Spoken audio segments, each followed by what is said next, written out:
राजा ने 2 पुत्र और कौशल्या मैया ने जो है एक पुत्र को जन्म दिया।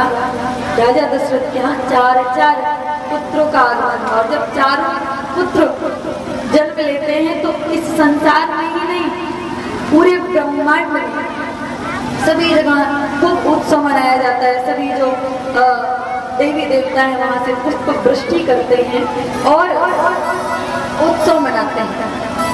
इस प्रकार से बाबा तुलसी आगे वर्णन करते हैं कि ठाकुर जी का जब जन्म हुआ ना महाराज, तो 1 महीने का दिन हुआ। कितने दिन का? 1 महीने का दिन हुआ। कैसे? जब ठाकुर जी का जन्म हुआ तो जो सूर्य भगवान थे ना, वो आए थे जाने को तैयार ही ना हो रहे। वे आ तो गए लेकिन जाने के लिए राजी ही नहीं। वे ठाकुर जी को निहार रहे और निहारते ही जा रहे। सभी देवी देवता ऊपर से पुष्प वृष्टि कर ही रहे हैं। खूब उत्सव मनाया जा रहा है। अवधवासी अवध घर आनंद भयो, जय रघुवर लाल की सब सोहर गा रहे हैं, आनंद मना रहे हैं। सब सोच रहे हैं कि रात हो तब हम अपने घर जाएं। और इधर सूर्य भगवान सोच रहे हैं कि यहाँ पर ये लोग गाना बंद करें तो हम रात करें, यहाँ से जाएं। तो नहीं, अवधवासी रुक रहे हैं न, ये सूर्य भगवान जा रहे हैं। 1 महीना जब हो गया ना, तब 1 महीने के बाद चंद्रमा जो है ना वो आता है और राम जी के पास आता है। तो राम जी कहते हैं कि भाई तेरा कोई काम नहीं, अभी सूर्योदय हो रहा है। तो कहते हैं महाराज 1 महीने से मैं सोच रहा हूँ कब आपके दर्शन होंगे, कब आपके दर्शन होंगे। अभी तक तो आपके दर्शन हो नहीं रहे थे, तो मैंने कहा कि मैं चलता हूँ। और बाबा तुलसी ने क्या लिखा? मास दिवस कर दिवस मरम न जाने कोई, रथ समेत रवि था निशा कवन विधि हो। कि मास दिवस दिवस मरम न जाने को, इस बात को कोई नहीं जानता है। इस बात को कौन जानता है? केवल राघवेंद्र सरकार, सूर्य और चंद्रमा। जब चंद्रमा बार निवेदन कर रहे हैं तब राघवेंद्र सरकार कहते हैं कि भाई तुम अभी मत आओ, तुम्हारे समय में जन्म लेंगे। अगली बार जब द्वापर में जन्म लेंगे तो रात्रि में जन्म लेंगे, तब आप 1 महीने का नहीं 6 महीने का रात कर लेंगे। क्यों? अब आप विचार करो, जब ठाकुर जी का जन्म हुआ तब ठाकुर जी जो है ना अर्धरात्रि में हुआ। कहाँ पर? मथुरा में उनके माता पिता कारागार में बंद हुए। अब कारागार में बंद थे, वहाँ बेड़िया पुलिस सभी दरबारी जो है मूर्छित हो गए, सब कुछ हो गया। अब वहाँ से जब निकले तो वहाँ से 10 किलोमीटर पड़ता है नंदगांव। 10 नहीं और ज्यादा पड़ता है, समथिंग 45 या 50। 10 किलोमीटर तो वृंदावन पड़ता है। अब ये बताओ कि एक व्यक्ति अर्धरात्रि में 12 बजे जिसका जन्म हुआ है, तो वो कारागार से निकलकर जाते हैं नंदगांव और वहाँ पर ठाकुर जी को छोड़कर जो योग माया वहाँ पर उत्पन्न हुई है, उस योग माया को लेकर वापस आते हैं यमुना पार करके। भला 1 दिन में ये संभव है? 1 रात? तो उन्होंने कहा कि ऐसा करना कि अगली बार जब मैं जन्म लूं तो तब आना। तो चंद्रमा तब भी नहीं मानता है, मैं तो नहीं जाऊंगा, आप कुछ और अच्छा सा वरदान दो। तो राम जी ने कहा अच्छा सा क्या दूं? तो चंद्रमा हट पर बैठ गया, जाए ही ना। तो राघवेंद्र सरकार कहते हैं कि देखो मेरा नाम करण जब होगा तो मेरा नाम रखा जाएगा राम, और चूंकि तुम हट कर रहे हो इसलिए मेरे नाम के आगे तुम्हारा नाम अवश्य जुड़ेगा और मेरा नाम कहलाएगा रामचंद्र। चंद्रमा हट कर बैठा। कहते हैं ना कि जब कोई वस्तु आपको प्रेम से न मिले तो उसको हक से मांग लेना चाहिए, छीन लेना चाहिए। तो आज चंद्रमा जो है हमेशा के लिए अपना नाम जो है वो ठाकुर जी के साथ जोड़ लेता है। और राम जी उन्हें आशीर्वाद देते हैं कि जाइए, आज से हमारा नाम आपके नाम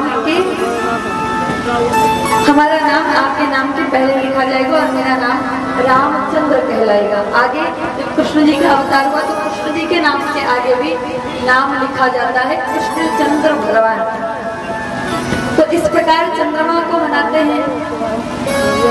1 महीने का दिन खूब उत्सव मनाया गया। खूब जिसको जिसको जो जो वस्तु चाहिए थी दशरथ जी महाराज ने सब कुछ दिया। और इधर बाबा तुलसी लिखते हैं, ओ राम एक कहानी दे चोरी, ओ राम एक कहानी दे चोरी,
राज की बात बताएं। हम ना राम जी से मिलने गए थे। जब राम जी का प्रागट्य हुआ था तब राम जी से मिलने गए थे और राम जी के दर्शन करने गए। क्यों? क्योंकि जब पहला दिन था इतनी भीड़ थी, इतने लोग उनके दर्शन करने के लिए आ रहे थे कि मुझे दर्शन नहीं मिला। मैं बाद में गया और कागभूषुंडी जी कौवे का रूप धारण करके भगवान से मिलने गए। कब? जब ठाकुर जी घुटमन चलने लगे। एक बार ठाकुर जी जो है वो माखन और रोटी खा रहे थे। इधर कागभूषुंडी जी जो राम कथा के अति रसिक हैं, अति प्रेमी हैं, जिनको राम कथा बहुत प्रिय है, वे राम जी से मिलने गए। किसी भक्त ने कहा, ये बताइए कागभूषुंडी जी, आप कौवे का रूप बना के क्यों गए? आपको अगर राम जी के पास जाना ही था तो आप कौवे का रूप बना के क्यों गए? आपको जाना ही था तो आप हंस का रूप बना लेते। तो एक बार कौवे से बोला गया कि भाई कौवा, तू एकदम काला काला है, तू तो एकदम, तुझे कोई पालता भी नहीं, तू एकदम निरर्थक है, किसी काम का नहीं है, न तुझ में कोई गुण है, काला काला दिखता है, न गले में कोई स्वर है, कोई तुझे नहीं पालता। कौवा बेचारा सच में बहुत दुखी था। बोले हाँ महाराज, बहुत दुख की बात है। तो कौवे से पूछा कि ये बताओ, अगर तुम्हें कोई कहे कि तुम अगले जन्म में जो चाहो वो बन सकते तो तुम क्या बनोगे? तो कौवे ने कहा कि मैं हंस बनूंगा, हंस। तब तो सब लोग हंस के पास गए। तो हंस एकदम श्वेत वर्ण का, एकदम सुंदर। सभी जाते हैं हंस के पास, कहते हैं हंस महाराज राम राम, कैसे हैं आप? बोलता है बहुत बढ़िया। बोले ये बताओ, आप तो बहुत प्रसन्न होंगे। बोले क्यों? बोले आप इतने सुंदर दिखते हैं, जो व्यक्ति आता है वो आपसे प्रेम करता है, जो व्यक्ति आता है वो आपको अपने घर में पालना चाहता है। तो हंस कहता है कि मुझसे बड़ा दुखी संसार में नहीं। एकदम सफेद सफेद मुंह में हल्का सा कीचड़ लग जाए, एकदम सफेद सफेद पर वो दिखने लगे। और मुझे हर कोई अपने घर लेकर जाता है, मेरे पंख निकाल लेता है कि मैं उड़ न जाऊं, और अपने घर में मुझे रख लेता है और मैं संसार में घूम टहल नहीं पाता हूँ, मुझसे ज्यादा दुखी तो कोई होगा ही। तो हंस की बात को सब समझते, सही बात है भाई, देखो इसके साथ गलत हो रहा है। तो उन्होंने कहा कि हंस भाई तू बता, तू क्या बनना चाहता है? तो उसने कहा कि अगर मुझे कोई कहे कि मैं अपने मतानुसार कुछ बन सकता, तो उसने कहा कि मैं तोता बनना चाहता हूँ। बोले तोता क्यों? बोले तोता कितना सुखी है, कितना सुंदर बोलता है, तोते का कलर कितना सुंदर होता है, हर कोई उसको अपने के यहाँ रखता है, मैं तोता बनना चाहता हूँ। तो सब तोता के पास गए थे। तोते के पास गए तो एक डाल पर बैठा, तो तोते से बोले राम राम, कैसे हो? बोले ठीक ठीक। बोले आप तो इस संसार में सबसे सुखी होगी। बोले क्यों? ये बताओ, तुमने मुझे इस पेड़ पर कितनी बार देखने का प्रयास किया तब मैं दिखाई दिया? बोले 3-4 बार देखने का प्रयास किया। बोले मेरा रंग देखो, पत्ते का कलर है, मैं पत्ते में ही छुप जाता हूँ, और लोग मुझे अपने घर लेकर जाते हैं, और मैं जो चाहता हूँ वो बोलने नहीं देते, वो जो चाहते हैं वो बुलवाते हैं, अपनी चाटुकारिता करवाते हैं और पिंजरे में बंद करके रखते हैं। अब मुझसे ज्यादा दुखी कौन होगा? मुझे तो और पिंजरे में बंद करके रखा जाता है। तो तोते का भी लोग दुख समझते हैं। तो तोते से पूछते हैं कि ये बताओ, अगर तुम कुछ बनना चाहते हो तो तुम क्या बनना चाहोगे? बोले अगर मैं कुछ बनना चाहूँ तो मोर बनना चाहूँगा। बोले क्यों? बोले मोर पंख भगवान श्री कृष्ण धारण करते हैं, और भगवान श्री कृष्ण जिसको धारण करें वो कितने सुंदर बात होगी। तो सब मोर के पास गए। बोले मोर महाराज आप तो बहुत सुखी होंगे, आप तो सबसे ज्यादा सुखी होंगे। बोले मुझसे ज्यादा दुखी तो कोई हो ही नहीं सकता, क्योंकि मैं कृष्ण के शीश पर, मुकुट पर धारण किया जाता हूँ, इस वजह से मैं और सताया जाता हूँ। लोग जो मेरी पंख है उसको मेरे जीते जी नोच लेते हैं और मेरे मोर पंख को बेचते हैं। 10 रुपए में एक मोर पंख, 20 रुपए में 50 रुपए में, वो और बेचारा। अब वो कहता कि मैं, मेरे से ज्यादा तो कोई दुखी हो ही नहीं सकता। बोले तुम क्या बनना चाहते हो? बोले अगर मुझे कोई कहे ना कि मैं जो चाहूँ वो बन सकता हूँ तो मैं कौवा बनना चाहता हूँ। बोले क्यों? बोले कौवे को कभी कोई पकड़ता नहीं, और ना कभी जैसे मुर्गे की बिरयानी बनती है, बकरे की बिरयानी बनती है, लेकिन कौवा बिरयानी कभी नहीं बनती है।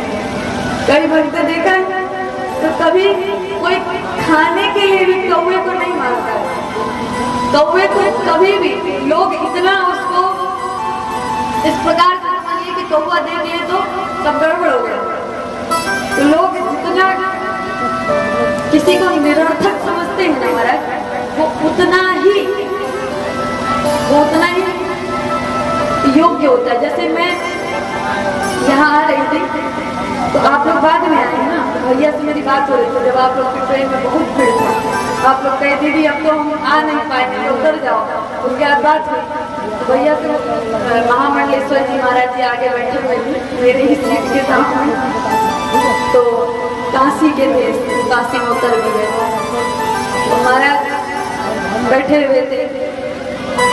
उनको देख के अच्छी बात है, संत भगवान है, लेकिन बहुत समस्या में थे बेचारे, न कुछ खा पा रहे थे, न पी पा रहे थे, कुछ नहीं, बेचारे बैठे हैं।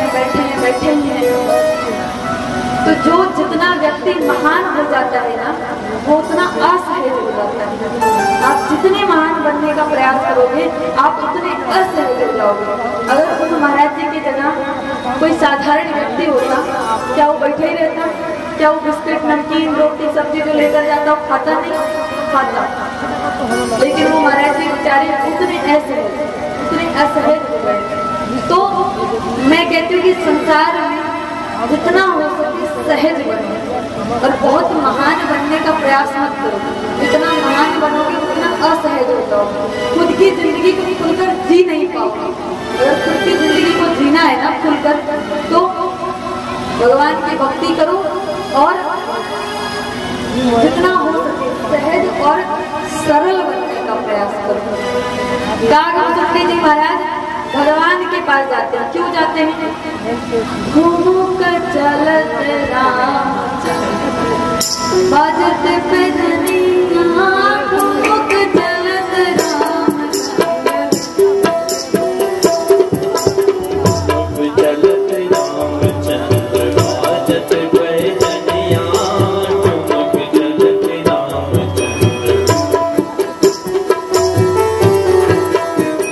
भगवान घूम कर चलते हैं ना।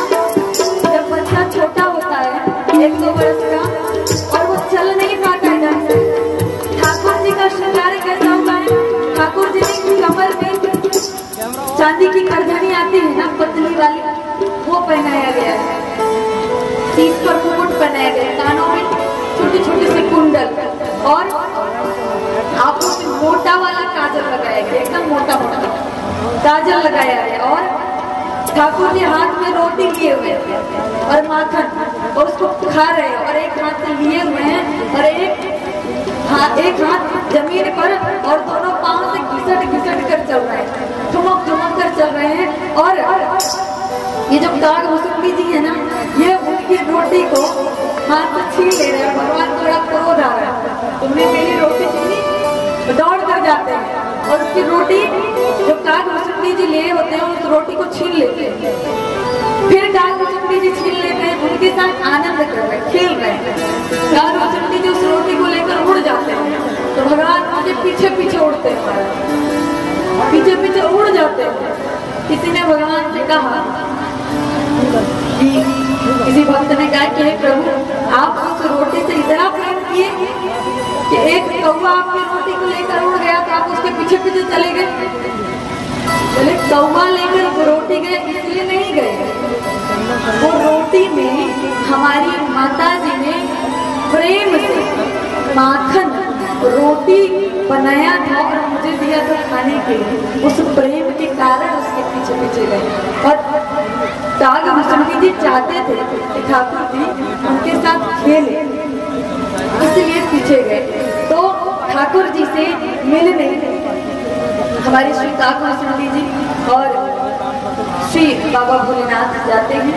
आगे श्री ठाकुर जी का नामकरण होता है और नामकरण संस्कार होता है, खूब धूमधाम से मनाया जाता है। जो आनंद सिंधु सुख राशि सी करते त्रैलोक स्पर्शी, कि जो आनंद के सिंधु है, सी करते त्रैलोक स्पर्शी, की जो संसार जिनमें विलीन है, ऐसे आनंद कंद भगवान का नाम राम रखा गया। दूसरे जो कैकेयी जी के पुत्र है ना, विश्व भरण पोषण कर जोई, ताकर नाम भरत अस होई, कि जो विश्व का भरण पोषण करने वाले हैं, जो विश्व का भरण पोषण करने वाले हैं, ऐसे भगवान का नाम भरत पड़ा। आपको मैं बता दूं, हम लोग ना अपनी संस्कृति से इतना दूर भाग रहे हैं, इतना दूर भाग रहे हैं, इतना दूर भाग रहे हैं कि हम खुद भी समझ नहीं पा रहे और अपनी संस्कृति से दूर होते जा रहे हैं।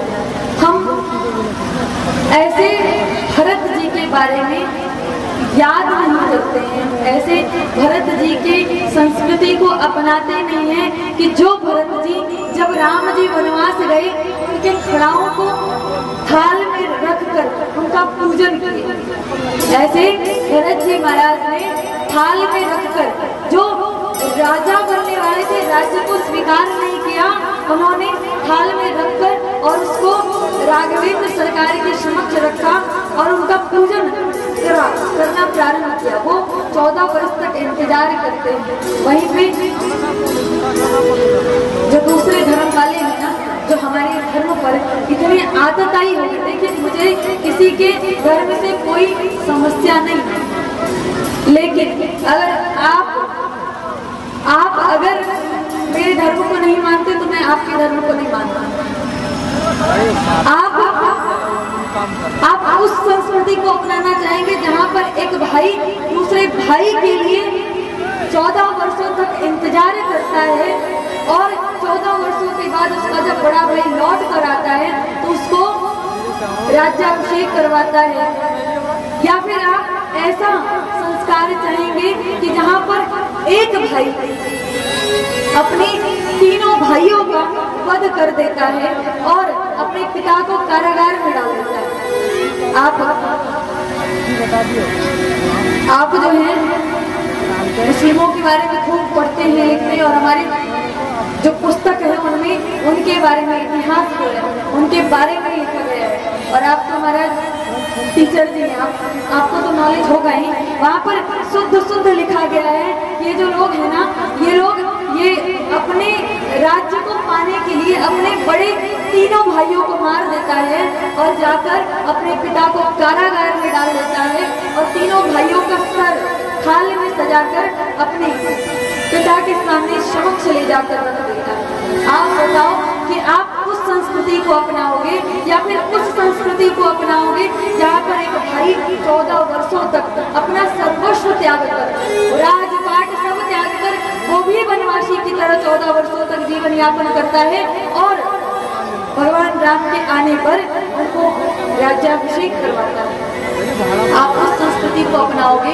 लोग ना आजकल जब उनके यहाँ पर चादर निकलती है तो हमारी हिंदू संस्कृति जो है ना वो उनके लिए जो है बड़ा प्रयास करते हैं, उनके साथ जो है हजारों हिंदू चलने के लिए तैयार हो जाते हैं। जब उनकी चादर निकलती है हजारों हिंदू चलने के लिए तैयार हो जाते हैं, लेकिन जब हमारे राम जी का शोभा यात्रा निकलता है तो लोग पत्थर से प्रहार करते हैं। वे लोग पत्थर से प्रहार करते हैं हमारी संस्कृति को चोट पहुंचाने के लिए, और एक भी हिंदू उठकर आगे नहीं आता है कि आपने अगर मेरे साथ गलत किया तो हम आपकी संस्कृति को नहीं अपनाएंगे, हम अपने धर्म को नहीं अपनाएंगे।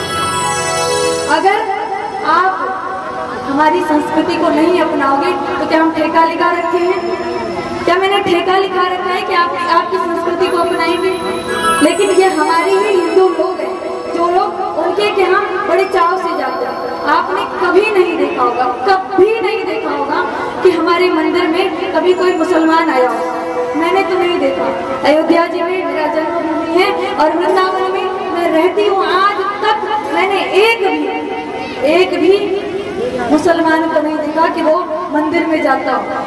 और मैंने ऐसे हजारों हिंदुओं को देखा है। हमारे अयोध्या जी में एक उनका मजार है अड़गड़ा, वहाँ पर हजारों हिंदू जाते हैं और उनके यहाँ उनसे वर मांगते हैं। क्या हमारे देवी देवता की शक्ति खत्म हो गई है?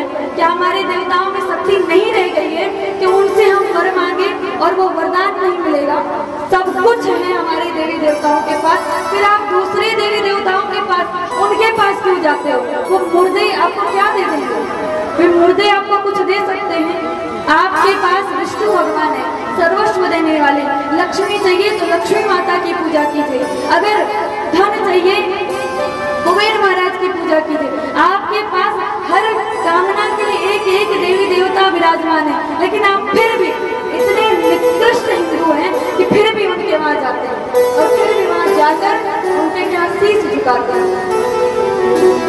एक मूवी आई है द कन्वर्जन, हमारी हिंदू बहनों को देखना चाहिए। जानते हैं क्यों देखना चाहिए? हमारी हिंदू बहनें और हमारे हिंदू लोग कहते नहीं हमारे अब्दुल्ला वैसे नहीं, हमारे अब्दुल्ला वैसे नहीं। कैसे? हमारे अब्दुल्ला तो बहुत अच्छे हैं, बहुत अच्छे हैं। अरे अच्छे कुछ नहीं है। अभी मुंबई की बात कह रहे हैं, 7-8 दिन पहले की बात है। न्यूज़पेपर में आप खंगाल कर देख लेना, वहाँ पर एक लड़की, एक 19 साल की लड़की जो पढ़ाई कर रही थी मुंबई में, वहाँ पर एक 23 साल का मुसलमान जो है वो दोनों का प्रेम प्रसंग चला और वो लड़की उससे कोचिंग का बहाना करके अपने घर वालों से उसके घर जाती है। और जब घर गई तो उसे मुल्ले ने जो तार होता है ना बिजली का, उस तार से गला जो है दबाकर उसको मार दिया और शरीर का अंग काट कर और नाले में ले जाकर फेंक दिया। हर हिंदू लड़की को मैं कहती हूँ कि आप जाकर, अगर ब्राह्मण हो ना, आप शूद्र से जाकर विवाह कर लो, लेकिन हिंदू से विवाह करना।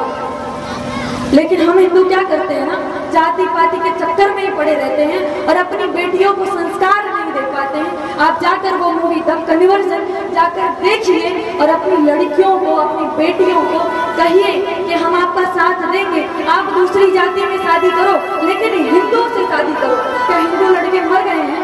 क्या आपको मुसलमान से जाकर शादी करना पड़ रहा है? आपके हिंदू लड़के मर गए हैं? नहीं मरे।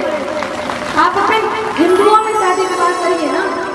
हमारे माता पिता की भी गलती है, हम अपने बच्चों से मित्रवत व्यवहार नहीं करते, हम उनसे अच्छी तरह से बातचीत ही नहीं करते, उनको अपने संस्कार, अपनी संस्कृति, अपना धर्म बताते ही नहीं है। इतना मॉडर्न क्यों बनना है भाई?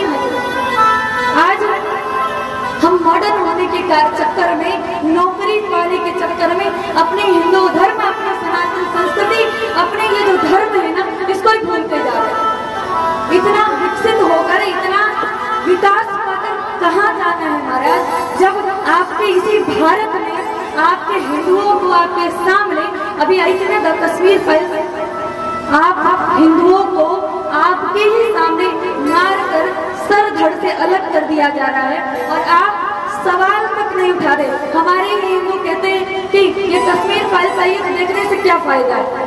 फायदा आपको नहीं समझ में आएगा। जो मूड है ना, जिनके अंदर उनको अभी भी लगता है कि हमारा अब्दुल्ला ऐसा नहीं है, उनको नहीं समझ में आएगा। उनको समझ में आएगा जिसका परिवार इस विपत्ति से बीत रहा है, इस विपत्ति से गुजर रहा है। अपनी हिंदू लड़कियों को जागृत कीजिए और उनको समझाइए कि अपने धर्म से जुड़े, अपनी संस्कृति से जुड़े। और बार बार इस व्यासपीठ से निवेदन करती हूँ, मैं बार बार लड़कियों को विनम्र निवेदन करती हूँ, हाथ जोड़कर कि आप विवाह करो तो आप अपने हिंदू परिवार में हिंदू लड़के से करो। कोई ना सहयोग करे ना तो आप मेरे पास आ जाना, मैं सहयोग करूँ। लेकिन कभी भी मुसलमान से शादी मत करो, कभी मत करो, क्योंकि ये आपको पहले इमोशनल करते हैं, आपको भावुक करते हैं। लड़कियां जो होती है ना, वो भावुक होती हैं, भावुक करते हैं। क्या कहकर कि मेरे मुसलमान होने से क्या तुम्हारा प्रेम खत्म हो गया? हाँ भाई, तुम्हारे मुसलमान होने से मुझे तुमसे कोई लेना देना ही नहीं है भाई। तुम अगर हमारी संस्कृति को नहीं अपनाते तो मैं क्यों अपनाऊंगी? और अगर अपनाना ही है तो तुम मेरा धर्म परिवर्तन क्यों करते हो? तुम अपना धर्म परिवर्तन करो, मैं क्यों करूं धर्म परिवर्तन? तो महाराज आप सभी से निवेदन है, अपनी लड़कियों को शिक्षा दें, शिक्षित बनाएं और इन मूल्यों से सावधान रहें। ये 150 करोड़ की जनसंख्या हमारे देश में रहती है और 150 करोड़, जब देश का विभाजन हुआ था ना, तब शायद 8-10% मुसलमान थे। आज 150 करोड़ में 50 करोड़ मुस्लिम हैं, 50 करोड़। हम लोग 2 बच्चे और बंद, खत्म। और वे 12, 1-1 दर्जन पैदा करते और बंद नहीं करते। हमारी ये सरकार जो है वो नियम लागू करके बैठी है महाराज, और उनके लिए कोई नियम नहीं है, कोई धर्म नहीं है। मैं तो कहती हूँ अपने घर में तुम लोग भी 10-10 बच्चे पैदा करो, कम से कम अपनी संस्कृति